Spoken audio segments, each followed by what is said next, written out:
his contribution towards the music, the film's music has been exemplary, because right from sending me small details about ragams, small interviews and small interesting anecdotes about his working style, and from the time when he worked with Raja Garu and so many other famous music directors. I've been learning a lot from him. Right from the start of the project, this whole journey has been very satisfying for me. The X factor, I would say, is Hanu is eccentric and I am equally eccentric. So it is like two mad people making music and making a very good film, which touches the core of the audience.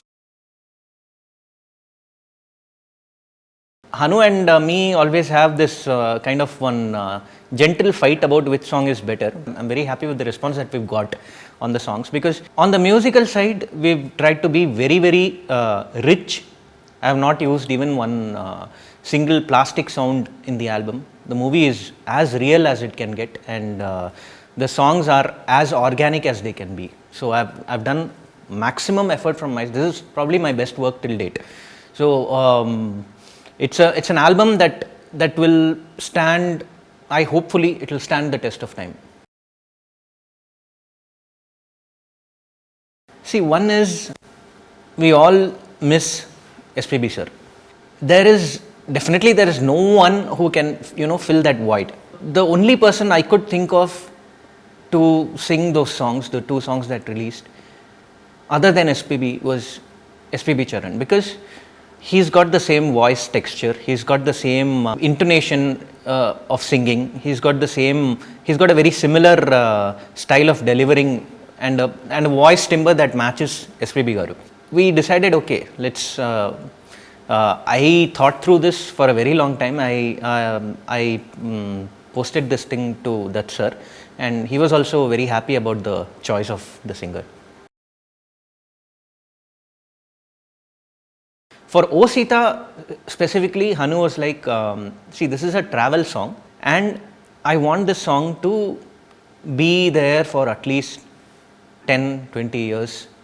The shelf life of the song has to be that big. For a song that demands that kind of an approach, I would rather turn back time and go back to the 70s or 80s, where there was this typical mix and mash of when Ilayaraja Garu and SPB Garu were like ruling the music industry to a great extent. This song has a slight inspiration from that time.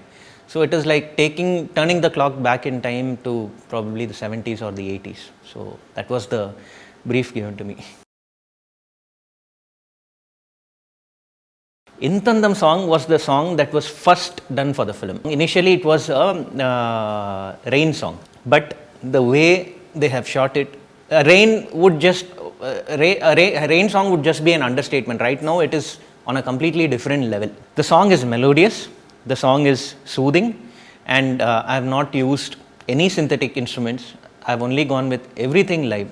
So it's a lot of hard work put, and the kids who sang in the song, the chorus portion of the song, that then Meena, Punya ma'am, it's a lot of work put in by not just me, it is by the entire team, my wife, my engineers, all the instrumentalists, everyone.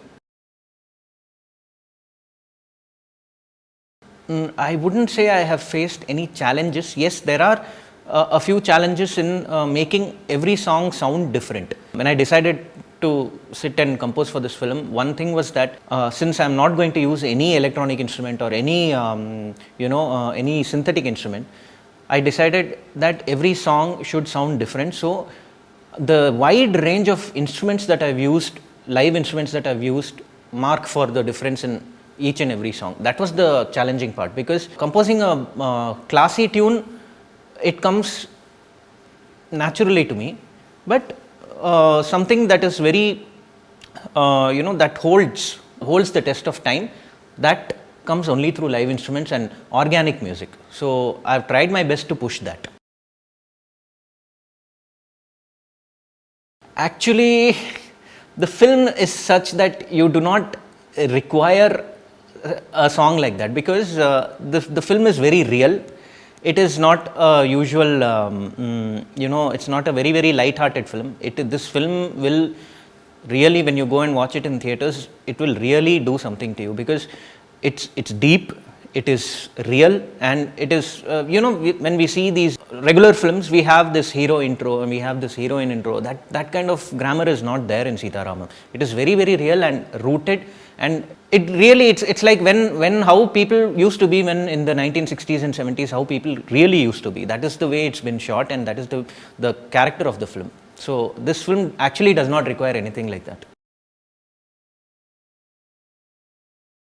Mainly, what I've done is, I've done a small research based on songs that came out between 1960s and 1980s, Telugu film songs.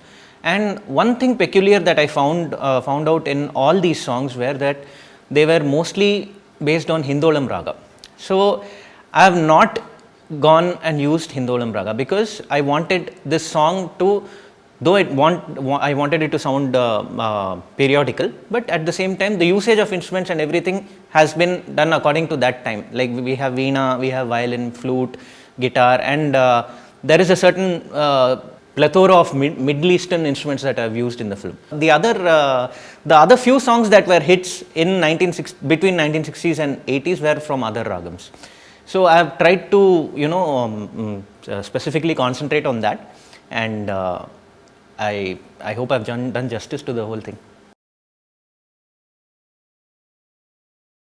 In one word, it would be soulful, because it's a lot of effort that we put from our side, and it's not just in Telugu, even in Tamil and Malayalam, the amount of care that we've taken to make sure that the language does not sound dubbed, and the lyrics don't sound dubbed, and that the sense is different in each language. For example, in Tandam, the beginning portion of the melody is different in Tamil, because that fits better for Tamil.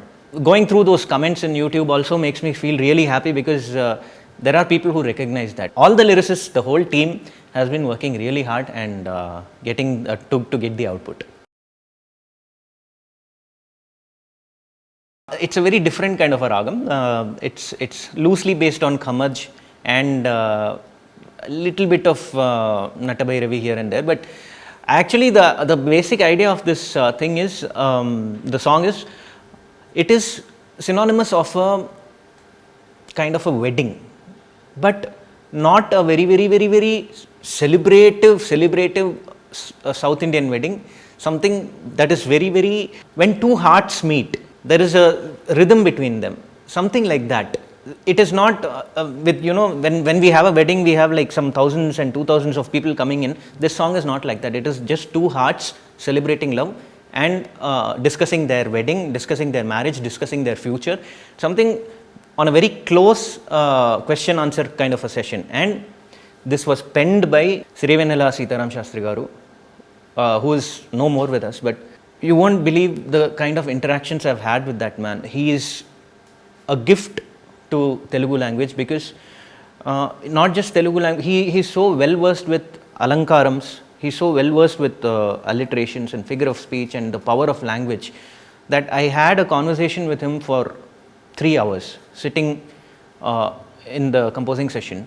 He came to the composing session and graced me with his presence and sat down, and we were just randomly talking about the beauty of language, beauty of Sanskrit, Tamil, Telugu, Hindi, everything put together. He was one thing that I'll always still carry with me till the last moment is the fact that he said that I love the fact that you are good with language.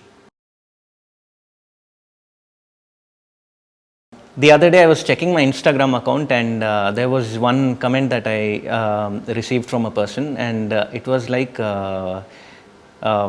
I've been listening to this song for almost 50 times or 52 times or something. So that it means a lot, because they've been counting the number of times the replay has been, the play button has been pressed. Dulquer is a great singer. For all those who don't know, Dulquer is a very, very good singer, and his music sense is very, very good.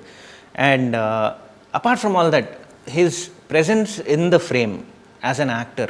I've seen most of his films, but in Sita Ramam, he's outdone himself. There are moments where I myself sitting while composing have become a little teary-eyed. So that's the kind of emotional, the emotional feeling that he gives you, even from the screen. So his performance is mind-blowing.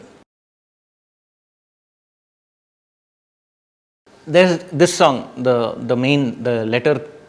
song based on the letter theme. This comes throughout the film. You'll be hearing it in bits and pieces here and there, because the letter is the thing that connects Sita and Ram. Because if there is no letter, there is no film. And this song is as important as the letter, because every time Ram is remembered, this letter song is remembered. Every time Sita is remembered in the film, the letter song is remembered. So it is loosely based on the Rag Jog, and it is a very, very, it's a very, very mystic kind of a tune. Swapna has been a great support for the entire music production right from the start, because even before, when Hanu narrated the script to me, she has already started asking how is the work coming along and all that. So the kind of interest and the kind of freedom that I got here, mainly with Swapna Cinemas and Vaijayanti movies, I will always be very thankful, because this is the kind of freedom I don't get anywhere. Not many production houses give me this kind of freedom, because there is always this fixed template of, there has to be this kind of a song, there has to be that kind of a song.